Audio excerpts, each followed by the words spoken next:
Лютый мороз сменялся грязью и слякотью, а в богом забытой деревне Пивкино в Курганской области уже с утра пораньше бабы причитали: «Ой, как же так-то? Как же мы теперь будем-то?» Рвала на себе волосы и коленями падала в лужу местная сплетница баба Вера.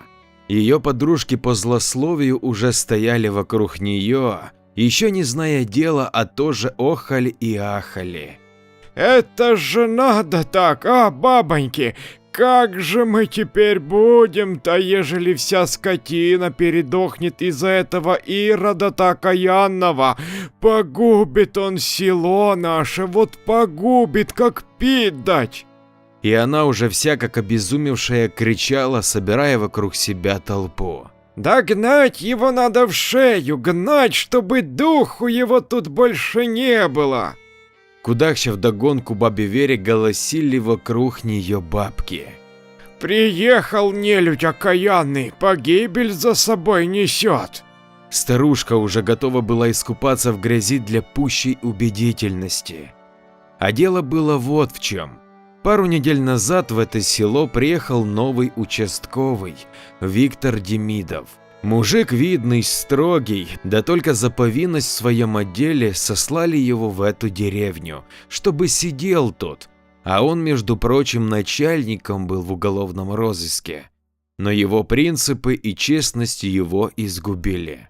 А вот деревенские жители тут были непростые, большинство из них староверы.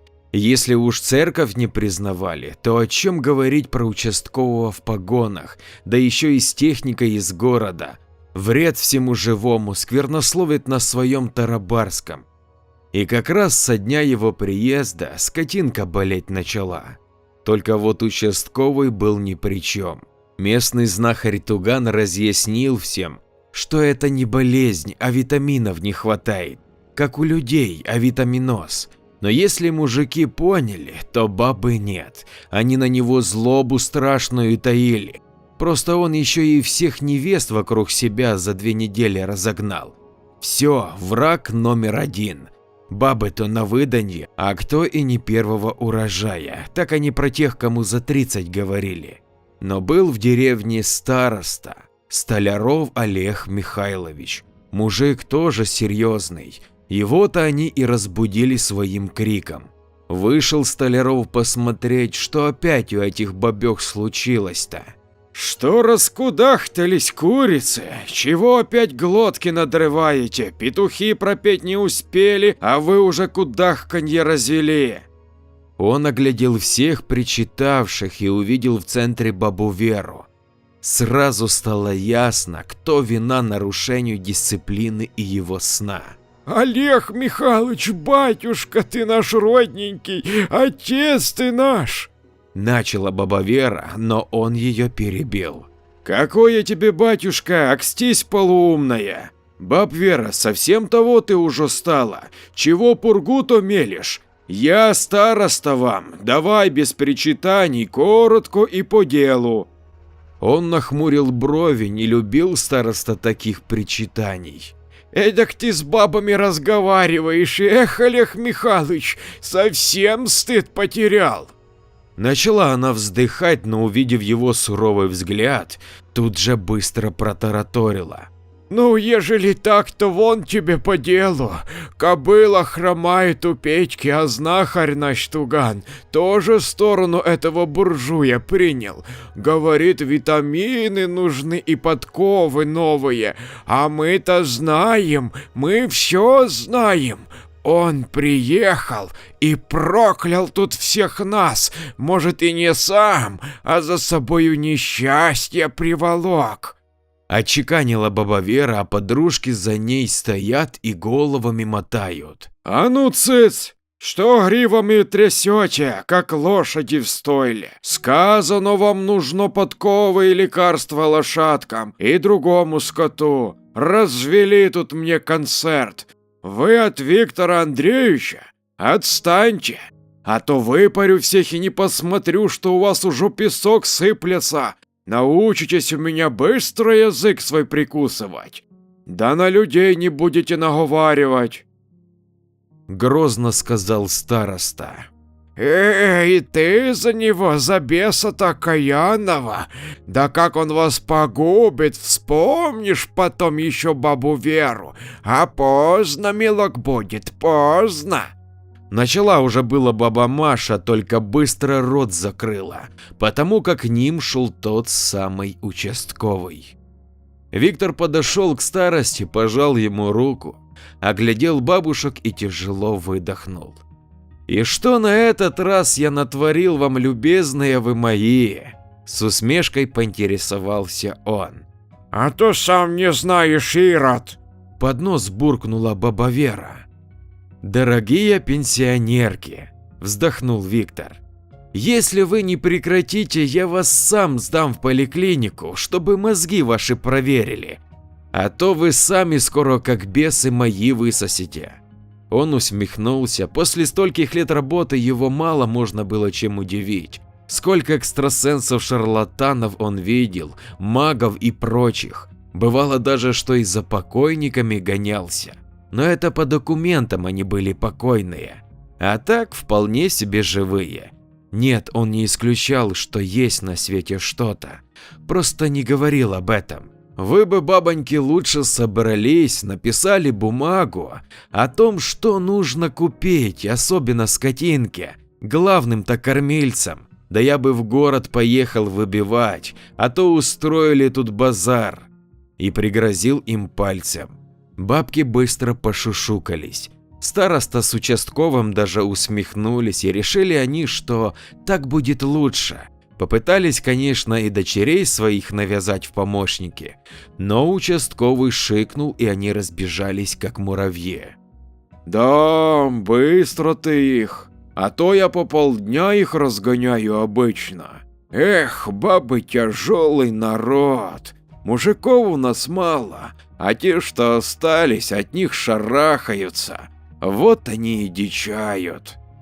Староста затянулся трубкой, любил он курить именно трубку. А как иначе-то, они еще не самые вредные, бывает и хуже. У меня знаешь, сколько историй было на работе, как в народе говорят, все бабы ведьмы. Участковый мельком вспомнил свою работу, и они рассмеялись. Еще немного посидев, они решили пройти по деревне, так сказать, обход утренний сделать. Но тут увидели, что машина едет к ним. Это было странно. Тут автобус только раз в неделю до города ездил, а машины так вообще сюда не приезжали, если только раз в город. И то, кто заблудится. Бывало, правда, к знахарю местному кто приедет, но тоже редко. Он обычно как-то сам уезжал, а куда никто не знал, а он и не рассказывал. Машина поравнялась с мужчинами и остановилась. Из нее вышел парень лет 25, очень встревоженный. «Здравствуйте, я сейчас в Пивкино». По испуганным глазам участковый понял, что дела у парня плохо. «Да», – хором ответили староста и участковый. «Мне срочно нужен ваш знахарь, где я могу его найти?» Парень смотрел на них с какой-то надеждой. Прямо езжай и до конца, там будет дом с зеленой крышей, там и ищи. Только мужик он у нас строгий, ты аккуратно там. Староста посмотрел на парня, что же у него такое случилось, что он сюда даже приехал. «Спасибо», – сказал парень, сел в машину и поехал. «Олег, а что в нем такого особенного в вашем знахаре-то? Все понять-то не могу». Участковому было любопытно, он много о нем и раньше слышал, а потом и познакомился. И имя было у него необычное – Туган.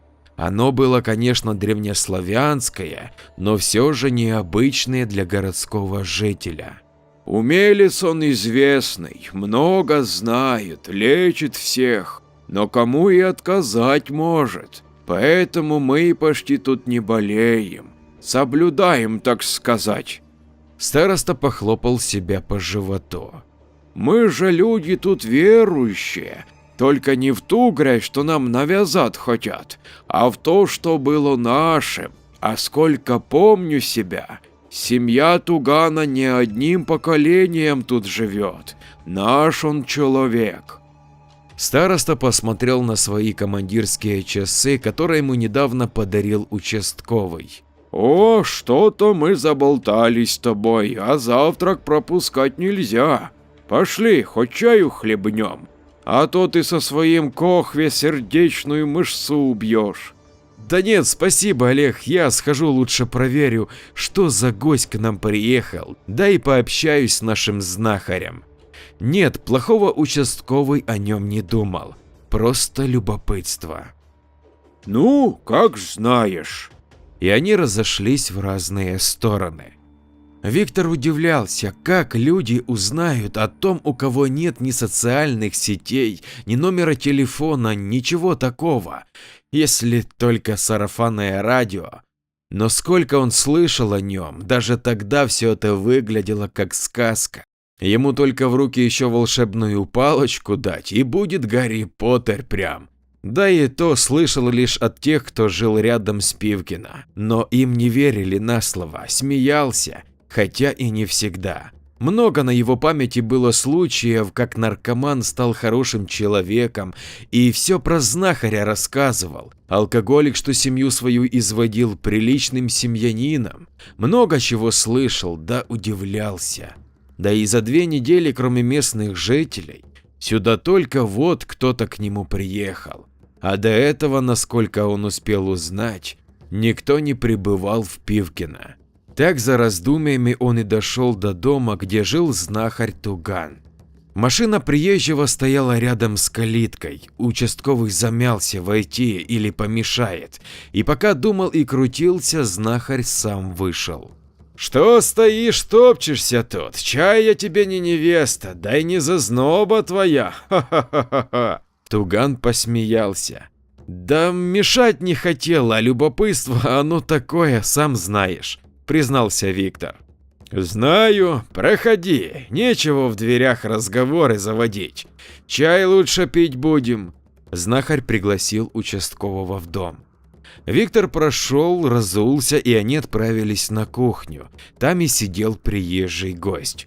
Парень был бледный и очень расстроенный. Он смотрел куда-то вдаль, не замечая вошедшего участкового. «Что случилось-то у парнишки?» Участковый аккуратно спросил. «Беда у него, помощи просит, но я отказал. Там дело не наше и мешать не следует. Духи леса они такие. Кого раз не тронули, во второй и задрать могут. Вот сидит в отчаянии теперь. Да только счастья своего не ведает, его от великой беды уберегли». Знахарь покачал головой. «А почему отказал и что за беда, может, я могу помочь?» Виктор был вообще человеком ответственным и мимо чужой беды, если, конечно, это была не глупость какая-то, не проходил. «Да нет, ты ему точно не поможешь, он и сам не знает, куда залезть хочет. Чудак осиное гнездо ворошить собрался, думает, что спасет тех, кого я бы сам лично удавил». Знахарь сердито посмотрел на парнишку. «И все же, можно я спрошу?» Не унимался Виктор, больно жалко ему было человека, с пустяка бы точно так себя не вел. «Ну, спроси, если хочешь, конечно, только знай, что беда будет большая», – выдохнул знахарь, словно знал, что ничем хорошим это не закончится. Участковый присел за стол напротив парня, тот даже не шелохнулся. «Тебя как зовут?» – вежливо прокашлявшись, спросил Виктор. Я Игорь». Парень словно только пришел в себя. «А я местный участковый, меня зовут Виктор Андреевич, можно просто Витя. Что стряслось у тебя, Игорь?» «Я друзей ищу», – выдохнул парень, а вот участковый вообще пришел в шок. «А знахарь тебе зачем?» Виктор думал, что ему что-то по здоровью, а он пришел к знахарю, чтобы людей найти. «Ну так тут я могу помочь, я участковый, а до этого работал в уголовном розыске, так что находить людей я умею». Талант у Виктора был, он и правда докапывался до сути, не применяя какой-то жестокости. и его ум всегда делал свое дело, и он мог замечать то, чего не видели другие. Они не просто пропали, их похитили, я видел сам. Парень даже вздрогнул. Тогда тебе точно не знахарь нужен, а в полицию бежать надо. Участковый совсем был шокирован. Похищение, а он сюда. Я был в полиции. Парень выскочил из-за стола и перешел на крик. Вы не понимаете, я был в полиции, был. Они мне не поверили, сказали, чтобы я протрезвел. А я видел это, я не знаю, что это. Он стал часто дышать, а потом его просто затрясло. Я не пил, я не курил ничего, мы просто отправились в поход на квест, как кладоискатели. Это шутка была, нужно было просто побыть дней 5 в лесу, а они, я не знаю, что это было. У парня началась истерика, он кричал про что-то необъяснимое, словно увидел чудовище. Тише, парень, тише, я тебе верю, я помогу тебе. Виктор стал успокаивать его. Он-то точно знал, что это были какие-нибудь уроды вроде сектантов или вырядились так, чтобы их не узнали, а может и друзья решили так подшутить. Поехали вместе, покажешь мне это место. Вы правда мне верите? Парень сел на стул и посмотрел на Виктора, как затравленный щенок. Верю, твердо ответил участковый. Ведь не надо туда лезть, даже если найдете, худо будет. Сами они виноваты в том, что случилось, его не тронули, потому что он не делал плохого. А полезете туда, так сами пострадаете. Духи леса не прощают вмешательства. Знахарь строго посмотрел на парня. Расскажи, Игорь, участковому все, как мне рассказывал. Хорошо. Парень выдохнул, знахарь предложил Виктору присесть, налил всем чаю и кивнул парню, чтобы тот рассказал все с самого начала. У меня вообще друзей нет особо, но я играю в онлайн-игры. И вот по моей любимой игре создали квест в реале, и нужно было собраться в команды и выполнять задания. И несколько игроков приметили меня и пригласили в свою команду. Я согласился, мы встретились. Они долго думали, подхожу я им или нет. Но посмотрев на мои достижения в игре, все же взяли. Я один из лучших игроков и точно знаю все правила. И как лучше всего проходить квесты. Так вот, мы получили карту с координатами, я вычислил местоположение. Оно почти рядом с вами. Лес, в центре леса озеро есть, но особенность его в том, что оно не замерзает зимой. Я думал, что это все вранье, но сам потом увидел. Оно и правда не покрытое льдом, и трава там как-то рано очень появилась.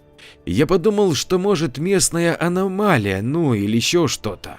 Вот мы и должны были ехать туда. Собрав все необходимое, мы поехали. В первый день ничего такого не было. Нашли место, отправили все организаторам, те приняли. Ребята, видимо, устали, пока мы шли. Решили отдохнуть. Выпили, ну, чуток покричали там. А как ночь наступила, так из воды что-то да и вышло. Я подумал, что это организаторы так задумали. И сначала как бы играл, как и остальные, но они были пьяны и перебрали даже. И вот их стало утягивать в воду, это что-то подошло ко мне, но не тронуло. А потом, когда я увидел кровь, что тянется за ребятами до самого озера, кинулся их спасать. И меня что-то схватило и сказали мне, ну... Как сказали, словно в голове сказали, как второе я, чтобы я просто уходил, и я сам не понял, как передо мной появилась тропинка, и я вышел сразу к машине. И я сначала был в шоке, а потом до меня дошло, что это ненормально. Все это ненормально, природа как будто живая, но сейчас же только снег сходит, а там его нет вообще, ну так же не бывает. Он схватился за голову, его снова накрыла истерика. «А ты там тоже пил со всеми?» Знахарь прищурился. «Нет, я палатки там ставил, яму для костра, ну, чтобы пожара не было, там мешки для мусора, ну все как и положено на природе». Парень посмотрел на знахаря. Да, при чем тут это? Ну да, я не пил, и что, за пьянку их что теперь, убивать? Он явно не понимал. Да то-то и оно, что они мусорили, и не один раз. Пили, плевали в озеро, кидали бычки, ссали туда даже. Им было плевать, и делали они это не в первый раз. И не только тут, и много за ними всего накопилось. Чужой дом они не уважают, а ты наоборот, вот тебя и не тронули. Знахарь даже разозлился, но о главном умолчал. Знал он тайну тех, кого лес забрал. Они просто выпили и потом бы убрали за собой, или у нас экологи теперь людей убивают. Парень тоже разозлился. И вообще, я к вам за помощью пришел. Мне говорили, что вы можете людей найти в таких необычных случаях, а вы не хотите даже попытаться. Он соскочил со стула. Успокойся, мал ты еще, много не знаешь, не ведаешь, ты не знаешь истинное лицо тех, с кем приехал. И то, что они тебе уготовили, тоже не знаешь. Знахарь ударил кулаком по столу. Это не экологи твои, дурень ты, это их духи наказали. Достали они их, много на них сраму и стыда. Скоты, они везде скоты, не спасешь ты их, и себя сгубишь, и участкового погубишь. А вот он тепереча и не отступится, да, Виктор? Он явно что-то знал, промелькнуло в голове Виктора, но он просто кивнул, а потом его как осенило. Так, стоп, участковый выдохнул. Люди пропали, я иду искать. Не знаю, конечно, про духов, но стоит попытаться посмотреть место происшествия. Это уж я точно могу. А вы прекратите ругаться, и если мы хоть как-то можем помочь, то должны помочь, мы же люди. Виктор не хотел думать о плохом, да и отступать не мог. О, Витя, Витя, голова у тебя тоже бедовая. Ладно, пошли. Но если я скажу вам уходить, то уходите и не спорить, ясно? Знахарь оглядел их суровым взглядом. Участковый и парень как по команде кивнули. «А чего передумал-то?» – спросил Виктор. «Тебя и его жалко, вам жить еще и жить, но вот если туды вдвоем пойдете, то не вернетесь обратно. Всему свое время. Потом поймете, о чем я говорю, и если бы не одна вредная живучая гадина, парнишка бы обо мне и не узнал, и домой бы не поехал. Погоревал, но потом бы жил себе спокойно, а кое-кому не имется. Ну, ничего, я ей эта дурь потом быстро-то выбью, чтобы свой роток не раззевала где ни попадя». Знахарь снова прищурился, словно с кем-то были старые счеты. «А кто тебе про нашего Тугана рассказал?» Решил поинтересоваться участковый. «Да женщина одна, даже девушка, можно сказать, хоть и явно старше, а выглядит хорошо». Он даже улыбнулся, вспоминая эту неизвестную особу. «Знакомая твоя?» – спросил Виктор у знахаря. «Ага, знакомая, эх, еще какая!» – рассмеялся Туган. «Невеста была или как?» – посмеялся Виктор. «Я бы сказал, полюбовница. Или что ты думал, раз я знахарь и тут сижу, то и жизнь мне не совсем интересна? Я же тоже и любви, и ласку хочу. А там такая девчина, ух, грех было не заглядеться. А она и так, и до этак манит. Эх, грешница!» Они рассмеялись. «Да ты хитрец, я смотрю, Туган, и имя-то у тебя вон какое. Такого, наверное, ни одна дама не забудет». «А кто этих баб разберет? Ну, это особо, ох, вреднющая. Любит мне проблем теперь на голову подкидывать. Нехорошо мы разошлись. Не по-доброму, что ли? Вот она и бесится. Ох, и спесивая баба, змеюка подколодная. Но оно того стоило. Сама рвет и мечет, в глазах искры, а сама кошкой-то ластится. Допив чай, знахарь встал. Сейчас соберусь и выдвигаемся. Он скинул с себя рубаху, и участковый аж замер. Такого он точно не ожидал. Туган был покрыт татуировками, как картинная галерея. Он на судимых такого количества не видел. Там по татуировкам можно все про него узнать. А тут символы какие-то, слова не на понятном языке. «Вот это ты даешь!» – присвистнул участковый. «Где столько набил-то на себя? Я думал, ты это дело не приветствуешь». «А, ты об этом? А что? Люблю я это дело. Вот сейчас парню поможем, и считай, новая история, новое тату будет». Он посмеялся. «Ты умеешь удивлять, а с виду-то истинный старовер», – посмеялся участковый. «А я старовер, только бреднями не занимаюсь, и все в меру надо, да и так для себя», – пожал он плечами. Виктор еще немного порасспрашивал Тугана о его жизни, пока они собирались, как тот знахарем стал, да и вообще почему тут живет. Туган рассказал, что уже родился таким, не женился он потому, что не нашел еще такую, а тут его дом, природа живая. А вот иногда и другой жизни хочется, поэтому уедет на месяц-другой в город, отдохнет, да и хобби у него занятное, после каждого особого приключения тату делать. Удивился участковый, но знахарь был простым человеком, прямым, а значит и ему все человеческое не чуждо. Только нигде он не обижал ни человека, ни природу, в отличие от многих. Богатство его – это знание. Но за помощь он денег не брал, но всегда говорил, что должок теперь за человеком. На все руки мастер он был, хоть в поле, хоть на кухне, хоть где. Собравшись, они сели в машину и поехали. И стоило им выехать из деревни, как небо затянулось тучами, ветер поднялся, на улице стало не так светло и ясно, а в лесу, наверное, и вовсе ничего не видать будет. «Говорил я вам, что зря вы собрались сюда», – поглядел знахарь в окно. «Так это же погода только, Туган, не пугай парня», – посмеялся участковый.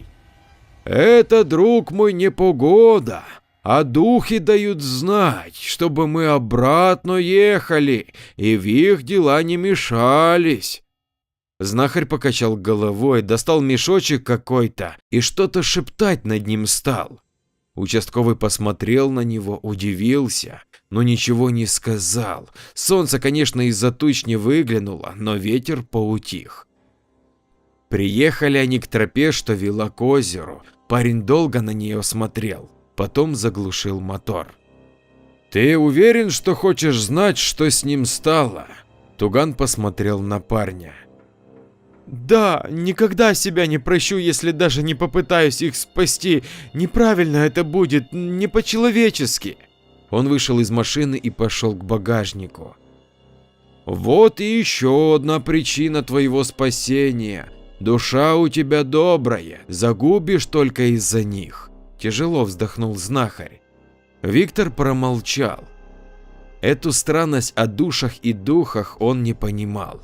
Но оскорблять человека своим неверием не хочется, да и есть у него талант врача. Сам видел, у него колено болело от старой раны, боевое ранение при задержании, как говорится, шальная пуля. Так Туган его за раз вылечил, поэтому участковый и не перечил. Знает, что если что и есть на этом свете необъяснимое, то в это лучше не лезть.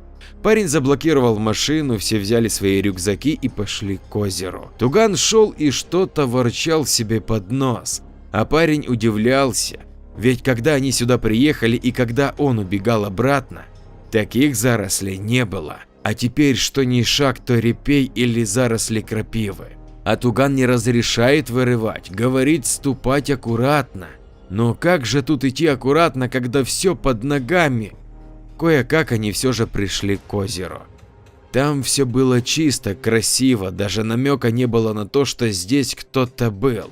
Только пасмурно очень, и озеро не было ровным. как блюдце, наоборот, словно волны хотела обрушить, покрывалось рябью, и берег вокруг него стал как в болоте трясиной покрыт. Не понимаю. Парень огляделся вокруг. Тут были их вещи, яма, что я для костра выкопал, ровный берег, песчаный, а сейчас словно тут нас и не было. Он явно был испуган, стал проверять, точно ли это место. Вот, это дерево, вот пень, но я не знаю места. И не узнаешь, Туган усмехнулся. Духи природы не любят гостя непрошенных, так ведь я говорю, друг мой? Знахарь посмотрел куда-то в сторону чащи леса. На удивление всех подул сильный ветер и снес парня с участковым с ног, те замерли в панике. Да что же ты же это сразу так с порогу-то? Зачем пугаешь? Выйди, объясни парню все. Или что, против меня пойдешь? Туган нахмурил брови. А с кем ты говоришь? Шепотом спросил Виктор. А сам-то как думаешь? Ты человек хороший, только природу не знаешь, духов тоже. У тебя один бог, у нас их много, все они наши. Знаешь, какая вера на Руси была изначально, которую потом искоренять стали? По глазам вижу, слышал. Так вот и духи лесные тоже от богов наших пошли, как и мы сами от них. Не любят они, когда им перечат. Он огляделся вокруг. «Выйди да поговорим!» – крикнул Туган. Вокруг них поднялся сильный ветер, парень с участковым только встали, как тут же упали снова. Их как гвоздями к земле прибило. Все видят, чувствуют, слышат, понимают, а встать не могут. А Туган стоит, сердится, по сторонам смотрит, брови хмурит и глазами бегает. И как схватит что-то. Парень с участковым понять не могут ничего, но смогли встать, а знахарь что-то крепко в кулаке сжимает, а вокруг него одного теперь ветер кружит. Ну что, поговорим или раскрутить твоего пса верного, да так, чтобы далеко улетел? Он сильнее сжал кулак, словно ветер поймал. Ветки деревьев затрещали и стали словно сгущаться над поляной, как куполом. Озеро стало выливаться из берега, а из чаши леса виднелись желтые, как медальон, глаза. «Это что тут, волки водятся?» – спросил Виктор. Не, друг мой», – усмехнулся знахарь. «Это прихвостни того, к кому мы пришли. Они могут стать кем угодно, так что быстро встали за меня и ни шагу». Знахарь посмотрел на них, долго Игоря и Виктора уговаривать не пришлось. Они очень быстро юркнули, участковый правда хотел помочь, но знахарь только разозлился. «Я знаю, что ты вояка и что не трус, но сейчас ты должен защищать парнишку. Нарисуй круг вокруг вас и рассыпь в нем золу, и если скажу, чтобы бежали, то хватай его и бегите, на твоей совести будет, я понятно объясняю?» Знахарь сурово глянул на них. «Да, понял», – коротко ответил Виктор. Он и правда не был трусом, но видел, что сейчас мешать не стоит. «Ну давай, Ирод окаянный, выходи уже!» Туган поднял руку, сжатую в кулак, и стал крутить ей над головою, как веревку раскручивают или хлыст. «Закину ведь знаешь!» Только он хотел уже что-то там выкинуть, как из чащи выпрыгнул огромный волк. Он был больше тех, что доводилось видеть участковому, словно это не волк, а мутант какой-то. «Ага, значит, сам не хочешь со мной говорить? Ну, хорошо!» Знахарь сильнее стал крутить рукою, волк зарычал и прыгнул на него. Туган резко замахнул рукой для размаха и разжал кулак. Волка откинуло обратно, что-то невероятное. Тот закрутился в потоке ветра и ударился об огромное дерево, взвыгнул, но встал на все четыре лапы, его оскал стал еще более злобным. От его рыка трава к земле прижималась. Он шел на знахаря, выпуская когти из огромных лап.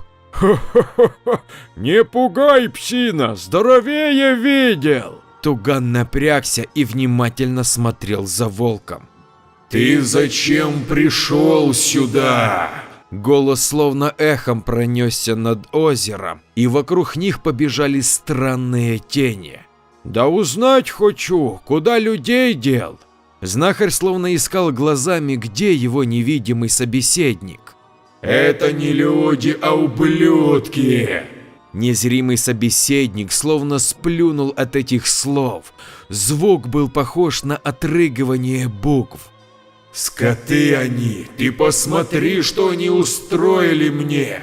Вечный хаос, грязь, срут, суд, харкают, льют свое пойло мимо своего поганого рта.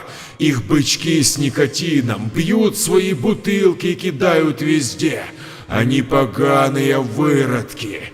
Это мой дом. Они уже не первый раз тут были.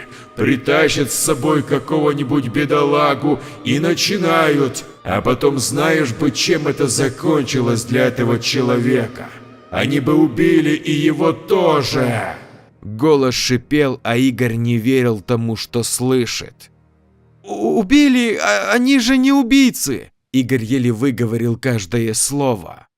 Не убийцы, да они уроды. Они много над кем издевались. Я терпел, убирал за ними. А ты, Туган, сам знаешь, что неуспокоенная душа может сделать, особенно если умерла от насильственной смертью. Они из моего дома кладбище решили сделать. Голос был все жестче. Виктор не выдержал тоже такого. Сколько, оказывается, тут преступлений произошло. Хо-хо-хо-хо, так тебе же и доверился убийц найти. Да наказать, не хотел лезть. Расхохотался голос, только смех был какой-то зловещий. Но я же не был тут никогда. Участковый чуть из круга не вышел, но знахарь его вовремя остановил. А ты подумай хорошенько, вспомни. Это с одной стороны деревня, где ты живешь сейчас, а по другую сторону-то что?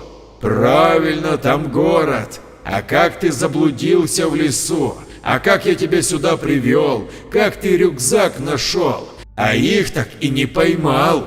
Голос явно насмехался, а Виктор действительно стал вспоминать. Помню, я так и не раскрыл его, и до того, как сослали меня сюда, все искал. Участковый разочаровался сам в себе.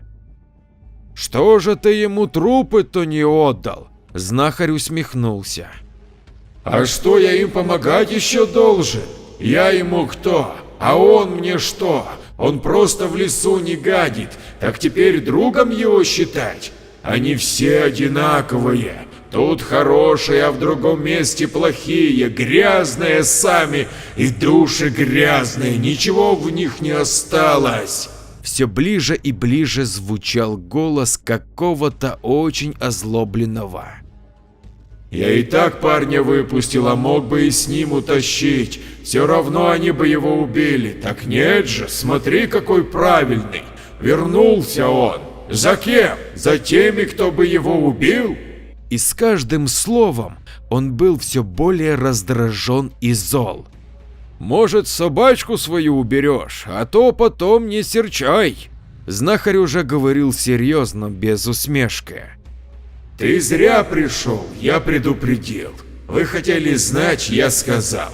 А отпускать вас никто не собирается.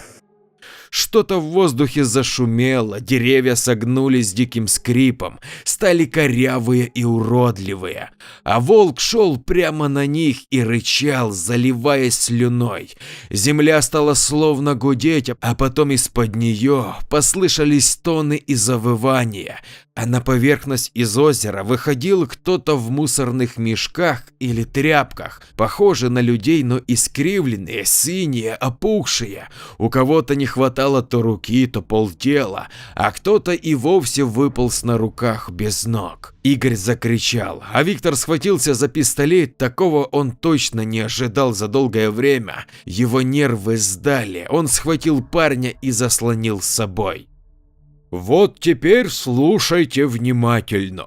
Что бы вы ни увидели, не выходите из круга, и если скажу «бегите», то бегите и не оглядывайтесь. Туган присел к земле, что-то рассыпал около себя и побежал на волка. Тот бежал навстречу, Виктор не знал, куда смотреть, на тех, что пытаются пробиться к ним или за знахарем. Туган словно взлетел, когда прыгнул на волка и вмиг стал не менее огромной росомахой, хоть размером он и уступал, но силой и ловкостью обделен не был. Росомаха зверь опасный, хитрый. Два зверя вцепились друг в друга, рыча и терзая. Участковый не верил своим глазам, он даже не знал, молиться ему или же просто стоять молча. Внутри все кричало, что нужно бежать, их огромные клыки блестели даже во мраке, ветер сбивал росомаху с ног, но зверь когтями впился в землю. Такого Виктор еще в своей жизни не видел. Что это? Игорь смотрел и не понимал, даже не знал, как это объяснить. Не знаю, парень, но зря мы не послушали Тугана. Ты вот что, если что, беги, но никому не говори об этом, тебе не поверят. Просто забудь и все, понял? Участковый понимал, что Игоря примут за сумасшедшего. Как это забудь? Надо рассказать, надо, чтобы приехали, осмотрели, чтобы выяснили, что это. Игорь недоумевал. Как это молчи? Сколько же тут погибнуть может тогда? Нельзя, слышишь? Если уцелеешь только ты один, то они еще тебя и посадят. Я-то точно знаю, как у нас не любят искать правду. И я сам, как оказалось, не так хорошо работал. Поэтому уходи и забудь об этом месте навсегда. Сказал, как отрезал, погибать тут Виктор не хотел, но если выбирать ему приходилось, то он себя не выбирал, считал, что его долг защищать слабого любой ценой. Игорь лишь слабо кивнул, но не знал, как ему быть, все внутри него просто кричало от ужаса. А потом в этих непонятных водяных он узнал тех, кто был с ним, но были и другие, их уже узнал Виктор, он их искал, но так и не нашел. Они кружили около них, но натыкались на какой-то невидимый барьер. Злились, шипели, они потеряли человеческий облик, словно их поразила какая-то чума или проказа. Пустые глаза и нечеловеческие ногти. Скрип зубов раздражал и капал по нервам, которые и без этого были в сильном напряжении, чтобы не потерять самообладание. И когда один из этих водяных утопленников стал ползать и обнюхивать все вокруг, скрипя зубами, парень не выдержал совсем, страх настолько одурманил его разум, что он выскочил из круга и побежал. Росомаха увидел это и дернулся за парнем, но волк быстро схватил зверя. Утопленники зашипели и кинулись за ним. Участковый растерялся, а потом достал пистолет и стал стрелять в них. Стрелял он хорошо, упырям это явно не понравилось. Железо было как яд не только духом, но и таким усопшим, если они умирали не своей смертью. Они обернулись и оставили погоню за парнем.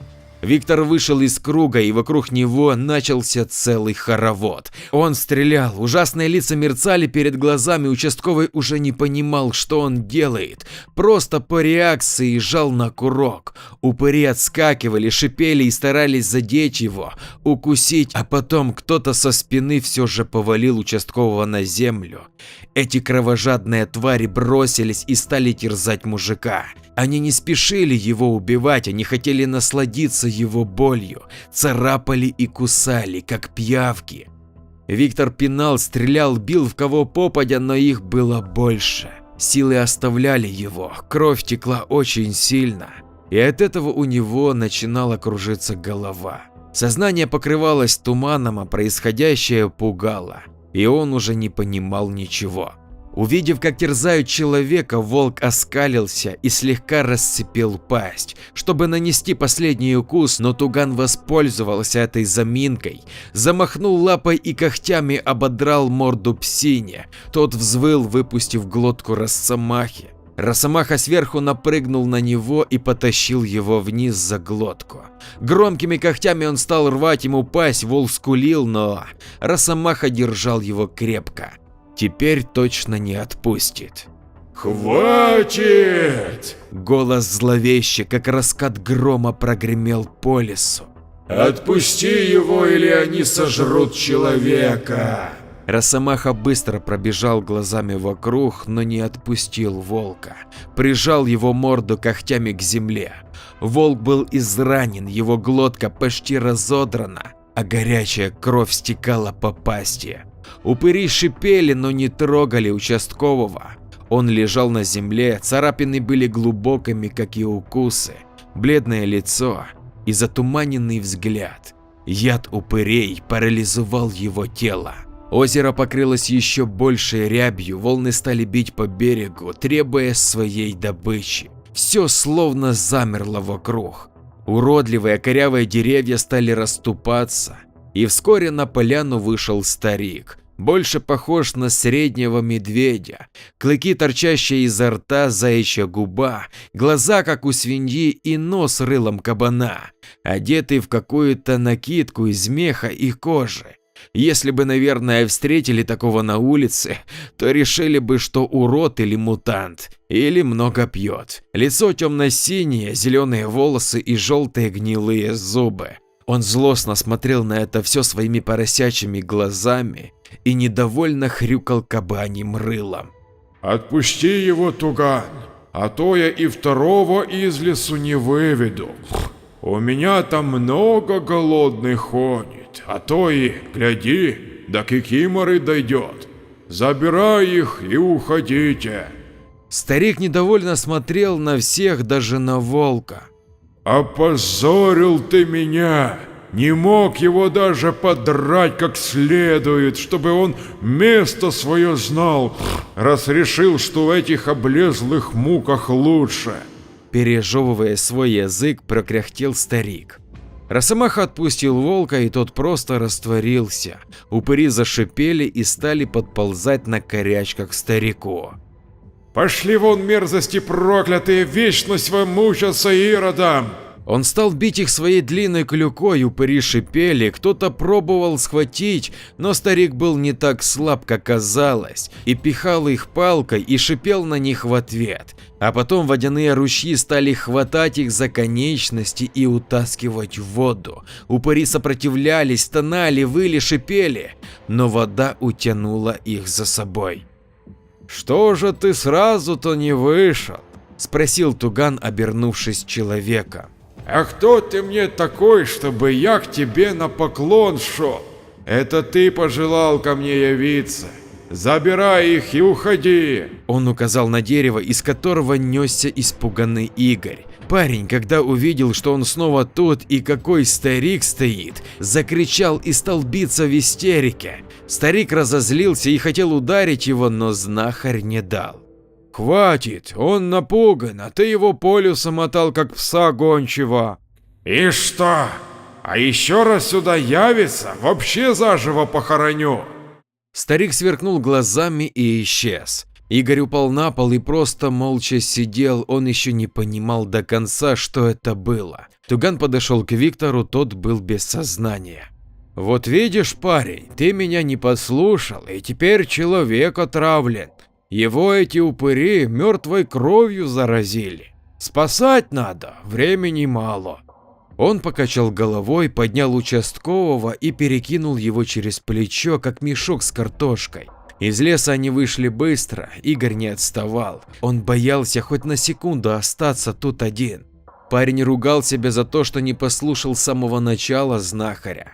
Но по-другому он не мог поступить. Он хотел найти тех, с кем приехал, а что они творили с другими, он не знал. Как и не знал о том, что его самого они хотели убить, как и делали до этого.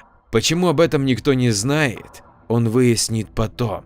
А сейчас главное спасти человека. Они приехали в деревню сразу к дому знахаря.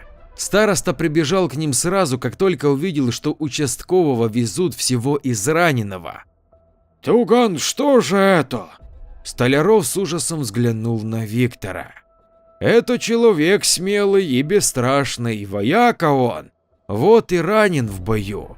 Туган отшутился от старосты, чтобы тот под ногами не мешался. Быстро выпроводил да предупредил, чтобы тот рот на замке держал.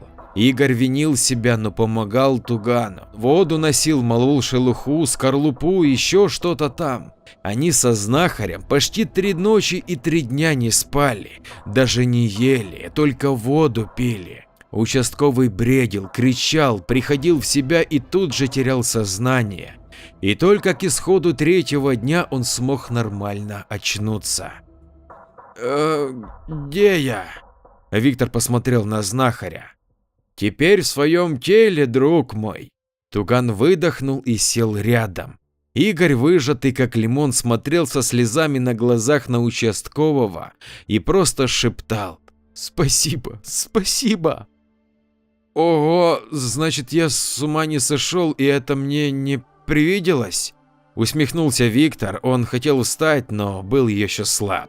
Нет, покачал головой знахарь. Но таких смелых я еще не встречал. Молодец, хорошо держался. Они посмеялись.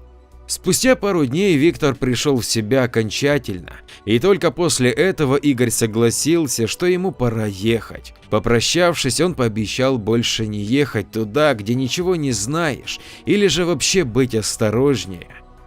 Знахарь дал ему оберег и сказал, что он будет морозить, если беда, и греть, если все хорошо. Игорь понимал, что об этом он должен молчать. Да и кто поверит-то ему? Туган и Виктор сидели возле дома знахаря с утра и пили чай. «Уехать-то теперь не надумал?» Туган задумчиво спросил участкового. «Нет, я думал, что меня можно совсем списать со счетов, а нет, еще повоюем». Они дружно посмеялись и стали ждать старосту, который, как всегда, успокаивал деревенских баб с их выдумками. А на деревне новая беда была у баб. Куры яйца нести плохо стали. А теперь виноват был тот парнишка, что уехал. Беду на их село навлек. Эх, бабы, что с них взять, горемычных?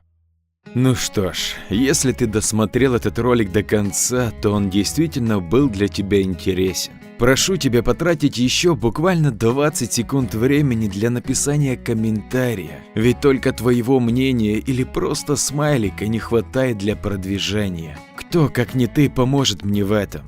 Предлагаю тебе посмотреть еще какой-то ролик из представленных, а я побежал пилить для тебя новый рассказ. Жму руку тебе, бро, а если ты девочка, то крепко обнимаю. С уважением, твой Андрей.